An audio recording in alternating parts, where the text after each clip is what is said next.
Hi everyone. நம்ம இன்றைக்கி loss of motion தான் பார்க்க போகிறோம். என்ன பார்க்க போகிறோன்னா, எனக்கு இப்போ ஒன்றுமே தெரியாது.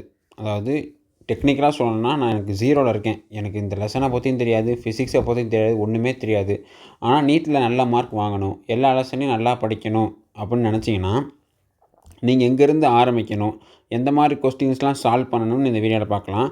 இந்த வீடியோவில் அதாவது ஈஸியான கொஸ்டின்லேருந்து அப்படியே ஸ்டெப் பை ஸ்டெப்பாக இம்ப்ரூவ்மெண்ட் பண்ண போகிறோம். இது நியூட்டன் செகண்ட் லா ஆஃப் டாப்பிக்லேருந்து மட்டும் பார்க்க போகிறோம். அதுக்கடுத்து தேர்ட் லா, அதுக்கடுத்து சால்விங் சர்க்குலர் மோஷன், அதுக்கப்புறம் வந்து இருக்கிற எல்லா டாப்பிக்கையும் பார்க்கலாம். ஃபஸ்ட்டு இப்போ topic Newton second law of மோஷன்லேருந்து பார்க்கலாம்.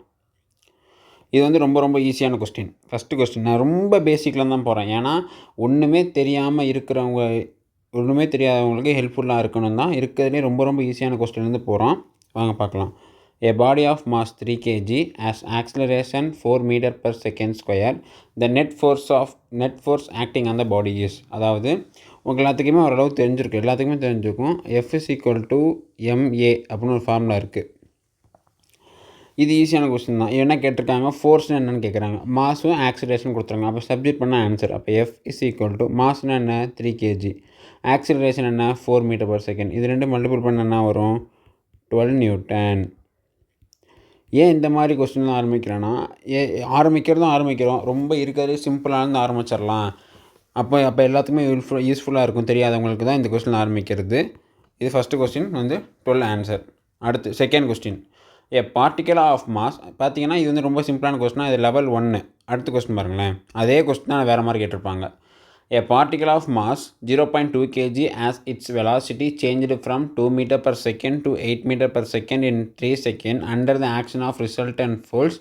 The magnitude of resultant force is. அதாவது அதே ஃபார்முலா தான், F is equal to ma. ஆனால் இங்கே எப்படி யூஸ் பண்ணணும் அப்படின்னா, அவங்க ஏ கொடுக்கல. ஃபஸ்ட்டு கொஸ்டினில் ஏ டைரெக்டாக கொடுத்துட்டாங்க. ஆனால் இங்கே வந்து பாருங்கள், மாஸ் கொடுத்துருக்காங்க. இங்கே வந்து வெலாசிட்டி டைம் கொடுத்துருக்காங்க. அப்போ இந்த மூணுத்தையும் வச்சு நம்ம ஆக்சிலரேஷன் கண்டுபிடிக்கணும். அப்புறம் இந்த ஆக்சிலரேஷன் கண்டுபிடிச்சி சப்ஜெக்ட் பண்ண ஆன்சர். அதாவது நீங்கள் வந்து 1Dயில் v is equal to u plus 18 formula படிச்சிருப்பீங்க. 1D லெசன் படிக்கலனாலும் பரவாயில்ல, இந்த மாதிரி v is equal to u plus 18 ஒரு ஃபார்முலா அந்த லெசனில் இருக்கும். இப்போ வந்து என்ன கொடுத்துருக்காங்கன்னா, வின்றது ஃபைனல் வெலாசிட்டி. இவங்க வந்து 2 மீட்டர் பர் செகண்டில் ஆரம்பித்து 8 மீட்டர் பர் செகண்டில் முடியுதுன்னு சொல்லியிருக்காங்க. அப்போ 8ன்றது தான் ஃபைனல் வெலாசிட்டி. அப்போ 8 இஸ் ஈக்குவல் டு இனிஷியல் வெலாசிட்டின்றது 2 ப்ளஸ் ஏ, அதான் நம்ம கண்டுபிடிக்கணும். டி வந்து என்ன கொடுத்துருக்காங்க, 3 செகண்ட்ஸ் இங்கே கொடுத்துருக்காங்க. 3 இப்போ இது இங்கே கொண்டு வாங்க. 8 - 2 is equal to 3a. அப்போ 8 - 2 எவ்வளோ 6 equal to 3a. அப்போ வந்து 3a கீழே கொண்டுனா a is equal to 2 meter per second square. இதுதான் வந்து a வந்து இங்கே சப்ஜெக்ட் பண்ணுங்கள். F is equal to mass வந்து என்ன 0.2 கிலோகிராம் into 2. அப்போ F is equal to 0.4 Newton. அப்போ இதுக்கு ஆன்சர் வந்து என்ன, ஆன்சர் வந்து ஆப்ஷன் பி. அதாவது ஃபஸ்ட்டு கொஸ்டின்லையும் இதே ஃபார்முலா தான் கேட்டாங்க, ஆனால் மாஸையும் ஆக்சிலரேஷனும் அவங்களே கொடுத்துட்டாங்க. இப்போ அதுக்கடுத்து ஓரளவு ஏற்றணும்னா இந்த ஆக்சிலரேஷனை கொடுக்காம ஆக்சிலரேஷனை மறைமுகமாக கொடுத்து நம்ம ஆக்சிலரேஷனை கண்டுபிடிச்சி இங்கே சப்ஜெக்ட் பண்ணணும். இது செகண்டு. இன்னும் கொஞ்சம் லெவல் ஏற்றணும் அப்படின்னா அடுத்து பாருங்கள். 2 horizontal forces act on a body of mass 5 kg, 10 Newton to the right, 15 Newton to the left. Acceleration of the body is. அதாவது நிறைய பேருக்கு தெரியும், தெரியாதவங்க சொல்கிறேன். இங்கே வந்து இப்படி ஒரு இது இருக்குது, ஆப்ஜெக்ட் இருக்குது. இந்த இது 5 kg, அது எந்த ஆப்ஜெக்ட்டோ, ஆனால் இப்படி ஒரு ஆப்ஜெக்ட் இருக்குது. இப்போ என்ன பண்ண போகிறோம்னா 10 Newton to the right, அதாவது இப்படி ரைட்டில் வந்து 10 நியூட்டன் ஃபோர்ஸும் தள்ளுறோம். இப்போ 10 நியூட்டனில் இப்படி தள்ளுறோம், ரைட்டில் தள்ளுறோம் அப்படின்னா லெஃப்ட்டில் வந்து 15 நியூட்டன் டு த லெஃப்ட். இப்போ எங்கிட்ட வந்து இது மூவ் ஆகும். இப்போ வந்து உங்களுக்கும் உங்கள் ஃப்ரெண்டுக்கும் நல்லா சேர் இருக்குது. நீங்கள் இந்த சேரை வந்து லெஃப்ட்டில் 10 நியூட்டனில் தள்ளுறீங்க, உங்கள் ஃப்ரெண்டு வந்து 15 நியூட்டனில் அங்கிட்ட உங்களுக்கு ஆப்போசிட்டில் தள்ளுறாரு. அப்போ ஃபோர்ஸ் அதிகமாக கொடுக்குறது உங்கள் ஃப்ரெண்டு அப்படின்னா அப்போ வந்து உங்கள் சைடு தான் வந்து மூவ் ஆகும். அதாவது இப்படி 10 கொடுக்குறோம், இப்படி 15 கொடுக்குறோம்னா ரிசல்ட்டை எங்கிட்ட வரும்னா கடைசியில் ரிசல்ட் இப்படி தான் வரும். புரிஞ்சா? இவனே இருக்கிறாங்க ஆக்சிலரேஷன் கேட்குறாங்க. ஆக்சிலரேஷன்னா அதே தான், F is equal to ma. இங்கே 2 ஃபோர்ஸ் கொடுத்துருக்காங்க. இங்கே என்ன பண்ணணும் அப்படின்னா வந்து அதிகமான ஃபோர்ஸ் எது 15, அடுத்து கம்மியான ஃபோர்ஸை மைனஸ் பண்ணணும். ஏன்னா எப்போவுமே நெட் ஃபோர்ஸ் தான் போடணும். இப்போ வந்து இது வந்து இப்படி தள்ளுறாரா, இங்கிட்டு 15, இங்கிட்டு வந்து 10. அப்போ 15 - 10 எவ்வளோ? 5. மாஸ் எவ்வளோ கொடுத்துருக்காங்க? 5. அப்போ ஏ. அப்போ 15 - 10 5 = 5A. ஏ = 1 m/s. ஆன்சர் வந்து 1 m/s வந்து ஒரு ஆப்ஷன்லாம் இருக்குது. ஆனால் சில நேரம் கம்ப்ளீட் இந்த மாதிரி 2 ஆப்ஷன் கொடுத்துருந்தாங்கன்னா இப்போ ஆன்சர் வந்து என்ன வரும்னா லெஃப்ட் தான் வரும். ஏன்னா ஆக்சிலரேஷன் எப்போவுமே ஃபோர்ஸ் எங்கிட்ட இருக்கோ அங்கிட்டு தான் வரும். இப்போ வந்து அதே கான்செப்ட் தான். யார் அதிகமாக ஃபோர்ஸ் கொடுக்குறாங்களோ அங்கிட்டு தான் ஆக்சிலரேஷன் இருக்கும். இங்கிட்டு 15 தான் அதிகமாக இருக்குது. 15 இங்கிட்ட இருக்குது, லெஃப்ட்டில் இருக்குது. அப்போ லெஃப்ட் சைடு தான் ஆக்சிலரேஷன் இருக்கும். அடுத்த கொஸ்டின். இது வந்து ஃபஸ்ட்டு கொஸ்டினில் பார்த்தீங்கன்னா டேரெக்டாக மாஸ் இன்டு ஆக்சிலரேஷன் கொடுத்துட்டாங்க. செகண்ட் கொஸ்டினில் ஆக்சிலரேஷனை வந்து மறைமுகமாக கொடுத்துருந்தாங்க. தேர்டு கொஸ்டினில் 2 ஃபோர்ஸ் கொடுத்துருந்தாங்க. இப்போ fourth question. A block of mass 5 kg is on horizontal frictionless surface. A force 20 Newton is applied at an angle of 60 degree to the horizontal. Horizontal acceleration of the block is அப்படின்னு கேட்குறாங்க. அதாவது ஒன்றும் இல்லை, அதே தான் F = ma தான். என்னன்னா ஒரு 5 இப்படி ஒரு மாஸ் இருக்குது 5 கிலோ. இப்போ என்ன பண்ண போகிறாங்கன்னா 20 நியூட்டன் ஃபோர்ஸ் வந்து கொடுக்க போகிறாங்க. இப்போ 20 நியூட்டன் ஃபோர்ஸை வந்து இப்போ கொடுக்குறாங்க. 20 நியூட்டன் ஃபோர்ஸ் வந்து இப்படி கொடுக்குறாங்கன்னு வச்சுக்கோங்க. ஆனால் ஆங்கிள் வந்து 60 டிகிரி மேக் பண்ணுது. இங்கே 60 டிகிரி மேக் பண்ணுது அப்படின்னா இந்த பிளாக்கோட ஆக்சிலரேஷன் வந்து என்ன அப்படின்னு கேட்குறாங்க. அதுவும் ஹரிசாண்டல் ஆக்சிலரேஷன் கேட்குறாங்க. ஹரிசாண்டல் ஆக்சிலரேஷன்னா இந்த டீட்டாவை 2 காம்பனண்ட்டாக பிரிக்கலாம். ஒன்று டீட்டாவோட பிரிக்கலாம். டீட்டாவோடனா இங்கே வந்து காஸ் டீட்டா வரும். என்ன காஸ் டீட்டா? ஃபோர்ஸ் தானே வருது. அப்போ ஃபோர்ஸ் காஸ் டீட்டா. இதவே வந்து இப்படியும் பிரிக்கலாம், எஃப் சைன் டீட்டா. ஆனால் அவங்க வந்து ரிசல்ட்டுன்னு கேட்கல. ரிசல்ட் என்னன்னா தான் நம்ம இப்படி போட்டு அதெல்லாம் பிரிப்போம். இவங்க கேட்குறதே இது மட்டும் தான் கேட்குறாங்க. ஹரிசாண்டல் இருந்தால் ஹரிசாண்டல் ஆக்சிலரேஷன் மட்டும் தான் கேட்குறாங்க. அப்போ நம்ம ஹரிசாண்டல் ஃபோர்ஸை மட்டும்தான் எடுத்துக்கணும்.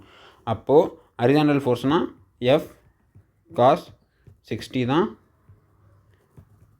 Horizontal force f x.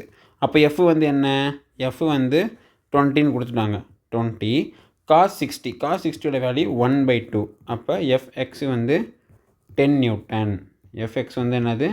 10 நியூட்டன். இப்போ ஹரிசாண்டல் ஃபோர்ஸ் கண்டுபிடிச்சாச்சு. அப்போ ஈஸியாக அப்புறம் வந்து எஃப் = ma போட்டால் நமக்கு ஆன்சர் கிடச்சிடும். எஃப் வந்து என்ன? 10. நம்ம 20ன்னு போடக்கூடாது, ஏன்னா அவங்க கேட்குறது ஹரிசாண்டல் ஆக்சிலரேஷன். அப்போ இதை மட்டும்தான் போடணும். மாஸ் வந்து 5 kg = 5 kg × A. அப்போ A = 2 m/s². இதுதான் ஹரிசாண்டல் ஆக்சிலரேஷன். ஆப்ஷன் வந்து ஃபஸ்ட் ஆப்ஷன். பார்த்தீங்களா? இது வந்து டீட்டா ரிலேட்டடாக, அதாவது இப்போ நமக்கு பார்த்த 4 சம்லையுமே இந்த ஒரு ஃபார்முலா தான். ஆனால் அந்த ஒரு ஃபார்முலா டேரெக்டாக கொடுத்தாங்க, ஏவை இன்டேரெக்டாக கொடுத்தாங்க, டீட்டா கொடுத்து கேட்குறாங்க, 2 ஃபோர்ஸ் கொடுத்து கேட்குறாங்க. இப்போ அடுத்த லெவலில் என்ன கேட்குறான்னு பார்க்கலாம் வாங்க. A constant resultant force of 20 Newton act on a body of mass 4 kg for 5 seconds. The change in momentum of the body during this time is. அதாவது என்ன சொல்கிறாங்கன்னா, ஒரு 20 நியூட்டனை வந்து 4 நான் போட்டே காமிச்சிடுறேன். ஒரு 4 kg மாஸ் இருக்குது. ஒரு ஃபோர்ஸ் வந்து ஒரு ஃபோர்ஸ் அப்ளை பண்ணிட்டாங்க 20 நியூட்டன். ஒரு 5 செகண்ட் அப்ளை பண்ணுறாங்க அப்படின்னா அதோட சேஞ்ச் இன் மொமெண்டம் என்ன அப்படின்னு கேட்குறாங்க. இதுக்கு வந்து ஒரு ஃபார்முலா இருக்குது. நியூட்டன் நீங்கள் 3rd லெவலில் படிப்பீங்க. என்ன ஃபார்முலா அப்படின்னா ஃபோர்ஸ் = சேஞ்ச் இன் மொமெண்டம். அப்போ சேஞ்ச் இன் மொமெண்டம்னா என்ன? சேஞ்ச் இன் மொமெண்டம்னா ஃபோர்ஸ் இன்டூ டைம். இந்த ஃபார்முலா எல்லாத்துக்கும் தெரியும், தெரியாதவங்களுக்கு தெரிஞ்சுக்கோங்க. அப்போ ஈஸியாக இதிலே போட்டுடலாம். அப்போ அவங்க கேட்குறதே சேஞ்ச் இன் மொமெண்டம் தான் கேட்குறாங்க. அப்போ ஃபோர்ஸ் வந்து என்ன? ஃபோர்ஸ் வந்து 20, டைம் வந்து 5 செகண்ட். அப்போ சேஞ்ச் இன் மொமெண்டம் வந்து 100. இதை வந்து நம்ம வந்து ஆக்சிலரேஷனை கண்டுபிடிச்சி அங்கே வெலாசிட்டி கண்டுபிடிச்சி அதுக்கப்புறம் நம்ம எம்என்டிவிலையும் போடலாம். அது வந்து கொஞ்சம் இழுக்கும்.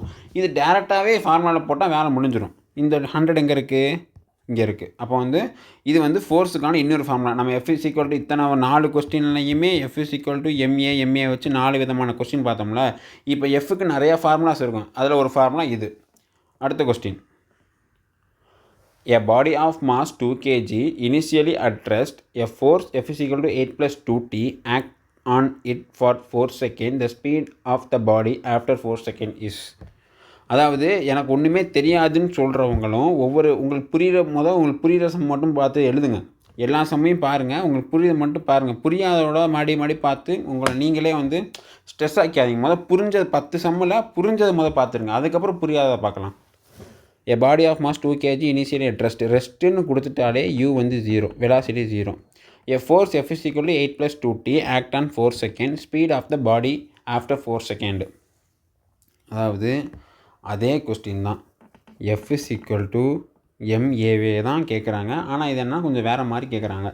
அது வந்து என்னென்னா, இப்போ லேட்டஸ்ட்டாக ஒரு ஃபார்முலா பார்த்தோம்ல, நம்ம ஃபோர்ஸுக்கு சேஞ்ச் இன் மொமெண்டம் அப்படின்னு ஒரு ஃபார்முலா வந்து இருக்குது அப்படின்னு பார்த்தோம்ல, அந்த ஃபார்முலா அப்ளை பண்ணி இங்கே வந்து ஆன்சர் கண்டுபிடிக்கணும். ஏன்னா ஃபோர்ஸ் கொடுத்து அவங்க வந்து என்ன கேட்குறாங்கன்னா, டைமு, ஃபோர்ஸு, வெலாசிட்டி கேட்குறாங்க. அதனால் இந்த ஃபார்முலாவை தான் அப்ளை பண்ணி ஆகணும். ஆக்சிலரேஷன் இதுலேயும் வந்து போடலாம், ஆனால் இதில் போட்டால் கொஞ்சம் ஈஸியாக இருக்கும். ஃபோர்ஸ் வந்து என்னென்னா அப்படின்னா 8 + 2t கொடுத்துட்டாங்க. இப்போ வந்து நம்ம என்ன, இப்போ dp/dtயா, அப்போ சேஞ்ச் இன் மொமெண்டம் அதை கண்டுபிடிக்கலாம். அப்போ சேஞ்ச் இன் மொமெண்டம் கண்டுபிடிக்கணும்னா 8 + 2t, இந்த dt அங்கிட்டு கொண்டு போனீங்கன்னா dt. இப்போ நம்ம இன்டிகிரேட் பண்ணணும். இன்டிகிரேட் அப்படின்னா எல்லாத்துக்குமே தெரியும், தெரியாதவங்களும் சொல்கிறேன். இந்த மாதிரி ஒரு வேரியபிள் இருக்கும். எல்லாம் இங்கே டைம் இருக்கும், சில இடத்துல வெலாசிட்டி இருக்கும், சில இடத்துல வந்து டிஸ்டன்ஸ் இருக்கும், ஒவ்வொரு இடத்துல ஒன்று இருக்கும். இந்த மாதிரி வேரியபிள் இருக்கும். இங்கே வந்து ப்ராக்கெட்டுக்குள்ளே எத்தனை 2 இருக்கலாம், 4 இருக்கலாம், எத்தனையோ வந்து ப்ளஸ் ப்ளஸ் மைனஸ் மைனஸ் கொடுத்துட்டே பண்ணலாம். நம்ம என்ன பண்ணணும்னா, இங்கே இருக்கிறத இங்கே எழுதணும். 8t, இங்கே ஒன்றுமே இல்லைனா இப்படி எழுதணும். இல்லை ஏற்கனவே இந்த மாதிரி 2, இந்த மாதிரி டி ஸ்கொயர்லாம் இருந்துச்சுன்னா 2, இதோட ஒன்று ஆட் பண்ணிடணும் ஸ்கொயர். இப்போ டி ஸ்கொயர் இருந்துச்சுன்னா டி க்யூப்னு போகணும். டி க்யூப் இருந்தால் t/4ன்னு போகணும். ஒன்று இருந்துச்சுன்னா அதோட +1 போட்டு, இந்த இதில் மட்டும் வந்து என்ன பண்ணணும்னா கீழேயும் அந்த பவரை தூக்கி போடணும். இங்கே பவர் 1, அப்போ கீழேயும் போட்டால் 1 தானே, அதனால் இங்கே போடாமல் விட்டுட்டேன். 1 போட்டாலும் 1 தான், 1 போடலாம்னா 1 தான், ஆனால் இங்கே போட்டுறணும். அப்போது change in momentum is equal to 8t plus இதையும் கேன்சல் பண்ணுங்கள், t². இப்போ அவங்க டைமுக்குன்னு வேல்யூ கொடுத்துருப்பாங்க. இங்கே பாருங்கள், ஆஃப்டர் 4 செகண்ட்னு கேட்டிருக்காங்க. அப்போ என்ன பண்ணணும் அப்படின்னா, அவங்க வந்து 2 to 4 செகண்ட் அப்படின்னா நம்ம 2 to 4ன்னு போடணும். அவங்க மொத்தமாகவே ஆஃப்டர் 4 செகண்ட் அப்படின்னு கொடுத்துட்டால 0 to 4 செகண்ட் போடணும். அப்போது சேஞ்ச் இன் மொமெண்டம் அப்படின்னா அப்பர் லிமிட்டில் இருக்க மைனஸ் உள்ள மல்டிபிள் பண்ணுங்கள். 8 × 4 + 4 × 4² மைனஸ் அதே மாதிரி 8 × 0 + 0² வந்து 0 தான். அப்போ வந்து சேஞ்ச் இன் மொமெண்டம் வந்து 8 × 4 எவ்வளோ, 32 + 4 × 4 எவ்வளோ, 16. இது ஃபுல்லாக -0. அப்போ சேஞ்ச் இன் மொமெண்டம் வந்து எவ்வளோ, 48. மொமெண்டமுக்கு ஒரு இது இருக்குது, ஃபார்முலா இருக்குது. இந்த மொமெண்டமோட ஃபார்முலா மாஸ் × வெலாசிட்டி. மொமெண்டம் எவ்வளோ கண்டுபிடிச்சிருக்கோம், 48. மாஸ் வந்து என்ன, மாஸ் வந்து 2 kg × v. v வந்து என்னென்னா 24 m/s. 24 எந்த ஆப்ஷனில் இருக்குதுன்னு பாருங்கள், option 4 is the right answer. அதாவது இங்கே வந்து எப்படி கொடுத்துருக்காங்கன்னா, ஃபோர்ஸை வந்து ஒரு டைம் டிபெண்ட்டாக கொடுத்து அது மூலிமா எனக்கு வெலாசிட்டி கேட்குறாங்க. புரியுதா? அது நம்ம இதுலேயுமே போடலாம். ஆனால் இதில் ஏன் நான் டேரெக்டாக போடலாம்னா, சில பேர்த்துக்கு வந்து இதில் டேரெக்டாக புரியாது. dv/dtனா எப்படின்லாம் கேட்பீங்க. அதனால தான் இதில் ஸ்டெப் பை ஸ்டெப்பாக போட்டுட்டேன். இந்த சம் புரியாதவங்க பரவாயில்ல, அடுத்த சம் பாருங்கள். இந்த சம் கடைசியாக கூட பார்த்துக்கோங்க புரியாதவங்க. அடுத்த question. A particle of mass 1 kg is acted by 2 forces, 3 Newton along x-axis, F2 வந்து 4 Newton along y-axis. Find the magnitude of acceleration. அவங்க என்ன சொல்கிறாங்கன்னா, இப்படி ஒரு மாஸ் இருக்குது, அது வந்து 1 kg. இப்படி ஒரு ஃபோர்ஸ் ஆக்ட் ஆகுது x-axisல, அது வந்து 3 Newton. அப்புறம் y-axis இப்படி ஒரு ஃபோர்ஸ் வந்து ஆக்ட் ஆகுது, அது வந்து 4 Newton. இப்போ என்ன கேட்குறாங்கன்னா, ஆக்சிலரேஷன் எந்த டைரெக்ஷனில் இருக்கும் அப்படின்னு கேட்குறாங்க. இந்த மாதிரி டிஃப்ரெண்ட் டைரெக்ஷனில் டிஃப்ரெண்ட் ஃபோர்ஸ் ஆக்ட் ஆனாலும் சரி, டிஃப்ரெண்ட் டைரெக்ஷனில் சேம் ஃபோர்ஸ் ஆக்ட் ஆனாலும் சரி, ரிசல்டன்ட் ஃபோர்ஸ் எந்த டைரெக்ஷனில் இருக்கோ அந்த டைரெக்ஷனில் தான் ஆக்சிலரேஷன் இருக்கும். இதுக்கு ரிசல்டன்ட் டைரெக்ஷன் ஃபோர்ஸ் வந்து எப்படின்னா, இதுக்கு வந்து இது வந்து 4 நியூட்டனா ஒய் ஆக்சிஸு, இது வந்து 3 நியூட்டனா ஜெட் ஆக்சிஸு. இது ரிசல்டன்ட் டைரெக்ஷன் வந்து இப்படி இருக்கும், இது எக்ஸ் நியூட்டனில் இருக்கும். இது வந்து எஃப் நெட் வந்து என்ன எப்படி கண்டுபிடிக்கணும்னா, ஒரு ஃபார்முலா வந்து இருக்குது. எஃப் நெட் அதாவது நெட் ஃபோர்ஸ் வந்து f1² ப்ளஸ் அதாவது √f1² plus √f2² plus 2f1 f2 cos θ. இங்கே θ வந்து என்ன, இது எக்ஸ் ஆக்சிஸு, இது ஒய் ஆக்சிஸ். அப்போ இது ரெண்டு என்ன இருக்கும், 90 டிகிரி. இதுதான் வந்து θ. இங்கே வந்து இப்போ வந்து எஃப் நெட்டு, இங்கே f1 வந்து என்ன கொடுக்குங்க, f1 வந்து 3, சாரி f1 வந்து 3 தானே, ஆமாம் f1 வந்து 3. அப்போ 3² வந்து 9 ப்ளஸ் 16 ப்ளஸ் F2 வந்து 4 4 ஸ்கொயர் 16 ப்ளஸ் 2F வந்து 3 4 cos 90 வந்து 0. அப்போ வந்து இந்த மொத்தம் இந்த டேர்மே 0 ஆயிரும். அப்போ உள்ளே வந்து 9 + 16 தான் இருக்கும். இதை வந்து நீங்கள் ஆட் பண்ணிங்கன்னா √25. ரூட்டை வந்து வெளியே எடுத்து 25 வந்து நீங்கள் ரூட்டுக்கு வெளியே எடுத்திங்கன்னா எஃப் நெட் வந்து நார்மல் 5. இதுதான் வந்து எஃப் நெட்டு. இப்போ ஆக்சிலரேஷன் ஈஸியாக கண்டுபிடிச்சிடலாம். F = MAல போட்டு ஆக்சிலரேஷன் வந்துடும்னா M வந்து 1ன்னு கொடுத்துட்டாங்களே. அப்போ F வந்து = MA, F வந்து 5, M வந்து 1, A. அப்போ A வந்து என்ன 5 m/s². Option C. அதாவது F வந்து ஃபஸ்ட்டு கொஸ்டின்லேருந்து இப்போ வரைக்கும் Fஐயும் MA இந்த ஒரு ஃபார்முலாவை மாற்றி கேட்டுகிட்டே வராங்க. இப்போது அடுத்த கொஸ்டின் இது இதே நம்ம பார்த்துட்டோம் ஆங்கிள் வச்சு. அதே சம் தான். A body of mass 4 kg initially at rest. ரெஸ்ட்டுனாலே 0 போட்டுறணும். is acted by upon force magnitude of 12 Newton at an angle 60 with horizontal for 3 seconds.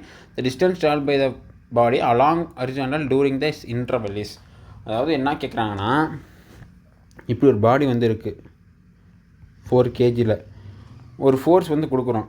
எப்படி கொடுக்குறோம்னா இப்படி கொடுக்குறோம். ஒரு 12 நியூட்டன்ற ஃபோர்ஸை வந்து கொடுக்குறோம். இங்கே வந்து ஆங்கிள் மேக் பண்ணுறது 60 டிகிரி. சரியா? அவங்க என்ன கேட்குறாங்கன்னா, இந்த ஹரிசாண்டலி எவ்வளோ ட்ராவல் ஆகும் அப்படின்னு கேட்குறாங்க. நம்ம ஒண்டியில் ஒரு ஃபார்முலா பிடிச்சிருப்போம். டிஸ்டன்ஸ் ட்ராவல்னு எஸ் = UT + ½ AT². படிக்கலனாலும் பரவாயில்ல, இந்த மாதிரி ஒண்டியில் ஒரு ஃபார்முலா இருக்குது. ரெஸ்ட்டுன்னு கொடுத்துட்டாங்க. ரெஸ்ட்டுன்னு என்ன பண்ணணும், U0 பண்ணு சொல்லிங்க. U0 இந்த டேர்ம் 0 போட்டிங்கன்னா என்ன ஆகும், மொத்த டேர்ம் 0 ஆகும். அப்போ S = ½ AT² இருக்கா? இவங்க என்ன கொடுத்துருக்காங்க, டைம் கொடுத்துட்டாங்க 3 செகண்டு. ஆனால் நமக்கு ஏ கொடுக்கல. அப்போ ஏ வந்து F = MA அதில் போட்டு ஆன்சர் எடுக்கணும். ஆனால் சாதா F = MA போட முடியுமா? ஏன்னா இங்கே ஃபோர்ஸ் வந்து டீட்டாவில் ஆக்டாக இருக்குது. அப்போ அவங்க கேட்குறது ஹரிசாண்டல் டிஸ்டன்ஸ் தான் கேட்குறாங்க. அப்போ நம்ம ஹரிசாண்டல் ஃபோர்ஸ் எடுத்துக்கணும். ஹரிசாண்டல் ஃபோர்ஸ் எடுத்துக்கணும். ஏற்கனவே சொல்லியிருக்கேன், என்ன பண்ணணும், டீட்டா போடணும். அப்போ வந்து Fx = F sin θவா cos θவா, cos θ. ஏன்னா டீட்டா இப்படி ஒட்டிருக்கனாலே cos θ தான். அப்போ F cos θ. cos θ வந்து எவ்வளோ கொடுக்கலாம், 60 தானே, 60 தான். ஓகே. F வந்து என்ன கொடுத்துருக்காங்க, 12. cos 60 வந்து என்ன, 1/2. அப்போ F வந்து என்ன, F(x), அதாவது ஹரிசாண்டல் ஃபோர்ஸ் வந்து 6 நியூட்டன். இப்போ வந்து இது F கிடச்சிருச்சு. MAல சப்ஜெக்ட் பண்ணுங்கள். M வந்து என்ன கொடுத்துருக்காங்க, M 4 kg. அப்போ 6, இது 4 kg × A. அப்போ A வந்து என்னென்னா 6/4 = 3/2. இதுதான் வந்து என்னதுன்னா A. இப்போ A கிடச்சிருச்சா? இப்போ ஏவை தூக்கி நீங்கள் இதில் போட்டிங்கன்னா ஆன்சர் கிடச்சிருமா? அவ்வளோதான். அதாவது என்ன கேட்குறாங்கன்னா, ஹரிசாண்டல் டிஸ்டன்ஸ் ட்ராவல்டு இந்த கேட்குறாங்க. அதுக்கு நம்ம இந்த ஃபார்முலா கண்டுபிடிக்கணும். இதில் நமக்கு ஏ தெரியாது. ஏவை வந்து இப்படி F = MA கேட்கணும். எஃப்பில் வந்து சாதா எஃப் போக முடியாது. இந்த டீட்டா எடுத்து தான் போடணும். இது எடுத்து அங்கே, அதாவது மொத்தம் 3 ஃபார்முலா அப்ளிகேட் பண்ணணும். அப்போ S = ½ A வந்து என்ன 3/2. அங்கே வந்து T எவ்வளோ கொடுத்துருக்காங்க, 3 செகண்ட். அப்போ வந்து 3² வந்து எவ்வளோ, 9. அப்போ S = 3 × 9 எவ்வளோ, 27. 2 × 2 எவ்வளோ, 4. 27/4. அதாவது 4 × 7 வந்து 28ன்னு வரும். அப்போ 7 இருக்கான்னு பாருங்கள். 7 இல்லைனா 7க்கு நியரஸ்ட் வேல்யூ என்ன இருக்குது, 6.75. இதுதான் ஆன்சர். அதாவது மூணு விஷயம். S = ½ AT². இதில் ஏ தெரியாது. அப்போ F = MA போடணும். எஃப்பை வந்து சாதா எஃப் போடக்கூடாது. Fx cos θ அது போட்டு கண்டுபிடிக்கணும். அதாவது இந்த 3 விஷயம் தெரிஞ்சால் இந்த கொஸ்டின் ஈஸி. இப்போ அடுத்த கொஸ்டின். இது வந்து ஈஸியான கொஸ்டின் தான். ஃபார்முலா ரொம்ப அப்ளிகபிள் அப்படிலாம் கிடையாது. ஈஸியான கொஸ்டின் தான். ஆனால் என்னென்னா ஃபார்முலா தெரியணும். If the force of the rocket moving with velocity of 300 m/s is 210 Newton, then rate of combustion of fuel அப்படின்னா வேறு ஒன்றுமே இல்லை. இப்படி ஒரு ஃபார்முலா இருக்கும் ஒரு கம்பஷனுக்கு. என்னென்னா F = D, சாரி மொத்தமாக சொல்லணும்னா இப்படி ஃபார்ம் நம்ம பார்த்தோம்ல, rate of change of momentum அப்படின்னு. மொமெண்டம்னு என்ன, MV. இதில் ஏதாச்சும் ஒன்று சேஞ்ச் பண்ணி கேட்பாங்க, ரெண்டுமே சேஞ்ச் பண்ணி கேட்பாங்க. இந்த இடத்துல என்ன கேட்டிருக்காங்கன்னா, ஒன்று சேஞ்ச் பண்ணிருக்காங்க. என்னென்னா rate of combustion of fuel. Rate of combustion of ஃபியூயல்னால் இது dm/dt தான் கேட்குறாங்க. இதுதான் rate of combustion of fuel. இதுதான் d/dt. வெலாசிட்டி நார்மலாக இருக்குது, அப்போ சாதா வியை போட்டுக்கணும். அதே எஃப், அப்போ எஃப் வந்து என்ன கொடுத்துருக்காங்க 210, rate of combustion of fuel கேட்குறாங்க dm/dt, வி வந்து என்ன 300. இதை நீங்கள் கேன்சல் பண்ணுங்கள். கேன்சல் பண்ணிங்கன்னா 210/300 கேன்சல் பண்ணிங்கன்னா 7/10, 0.7. Option C is the right answer. அடுத்த question, a force vector applied on mass is represented by F and the acceleration, what will the mass? அதாவது இதுவும் F is equal to ma தான், ஆனால் இது வந்து இப்படியே போடக்கூடாது, நெட் ஃபோர்ஸ். அதாவது இதுக்கு நெட் ஃபோர்ஸ் போட்டால் ஆன்சர் கண்டுபிடிச்சிடலாம். நான் எல்லாத்தையும் சொல்லிட்டேன். அதனால் இந்த கொஸ்டின் வந்து நீங்கள் ஹோம்ஒர்க் பண்ணி கமெண்ட்டில் இதுக்கு என்ன ஆன்சர்னு சொல்லுங்கள், அதை நான் பின் பண்ணி வைக்கிறேன். இந்த மாதிரி எனக்கு நீட்னா என்னன்னு தெரியாது, ஃபிசிக்ஸ்னால் ஒன்றுமே தெரியாது, எங்கேருந்து ஆரம்பிக்கணும்னு தெரில, எப்படி படிக்கிறதுன்னு தெரில, ஒன்றுமே தெரில, ஈஸியான கொஸ்டின் ஆரம்பித்து டிஃபிகல்ட்டான கொஸ்டின் வரைக்கும் போய் அந்த டாப்பிக்கே மாஸ்டர் பண்ணணும் அப்படின்னு நீங்கள் நினச்சிங்கன்னா டிஸ்கிரிப்ஷனில் ஒரு லிங்க் இருக்கும், இன்ஸ்டாகிராம் லிங்க்கு. அந்த நீட் ஈஸி தமிழ் அப்படின்னு ஒரு இன்ஸ்டாகிராம் சேனல் இருக்குது.